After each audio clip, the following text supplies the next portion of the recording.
Let's jump right in. We're looking at a situation almost every single one of us has faced at some point, and let's be totally honest, it is universally awkward. You know the feeling, right? Your phone buzzes, it's a family member or a close buddy, and they're asking for a quick loan. Immediately, you get that tight feeling in your chest. You want to help, of course you do, but man, you also know the huge risks involved. Because more often than not, when we lend cash to the people we love, it just ends up leading to strained ties, incredibly awkward Thanksgiving dinners, and sometimes totally ruined relationships. It's a dilemma literally as old as time itself.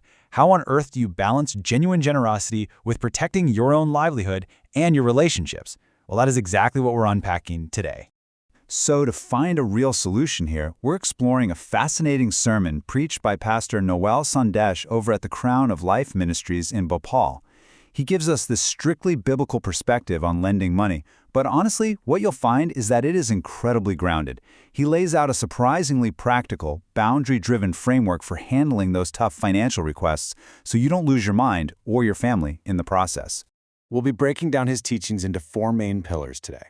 First, release expectation. Second, guard boundaries. Third, stop enabling. And finally, offering something better than cash. It's basically a masterclass in relational boundaries and true generosity. All right, kicking things off with principle number 1, releasing the expectation. Pastor Sandesh points out that Jesus completely elevated the standard here. Looking at the original Hindi text from the sermon, quoting Luke chapter 6, the translation is just so powerful. Lend without expecting to get anything back. The core idea? Well, if a friend is struggling to pay their rent and asks for a loan, you should hand over that money viewing it internally as a pure gift, absolutely not a loan. This completely shifts the psychology of the whole thing. Think about it. Lending with strings attached is basically building a ticking time bomb of resentment. You know, every time you see them buy a fancy coffee, you're thinking, hey, that's my rent money. But treating it as a gift, that brings total freedom. If they pay you back, hey, it's a blessing. If they don't, your relationship stays perfectly intact because you already let go of the need for repayment. Which brings us right into our second pillar, guarding your own boundaries. And here's where we hit a bit of a harsh reality. Let's say your sibling urgently asks for $1,000. But if you hand over that $1,000, you literally won't be able to pay your own mortgage this month. The pastoral advice here is crystal clear. You simply shouldn't do it. Your generosity should absolutely never put your own family's basic needs at risk. This ties in perfectly with 2 Corinthians 9:7, which talks about God loving a cheerful giver. What does that mean for us? It means giving voluntarily and joyfully, never reluctantly or because you feel backed into a corner.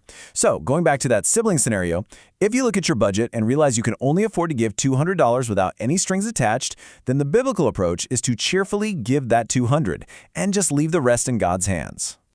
Moving right along to our third pillar, refuse to enable irresponsibility.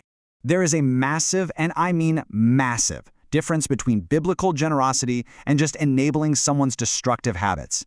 The sermon brings up a really striking rule found in 2 Thessalonians 3:10. The one who is unwilling to work shall not eat. If someone is perfectly able-bodied but keeps quitting jobs and constantly asking for cash, stepping in with money isn't actually helping them. The biblical response to that is a firm no. It really makes you look closely at your own behavior, doesn't it?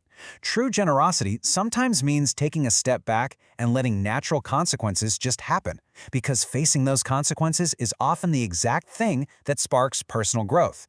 On the flip side, just handing cash to an idle, able-bodied person who refuses to take responsibility, that's not generous at all. That's enabling destruction. Withholding the cash in that context is actually a profound act of tough love. And that perfectly sets up our final pillar, number 4, offering alternative solutions. Now, saying no to cash absolutely does not mean you're saying no to helping. The real magic here is captured in Acts 3:6, where Peter says, "Silver or gold I do not have, but what I do have, I give you."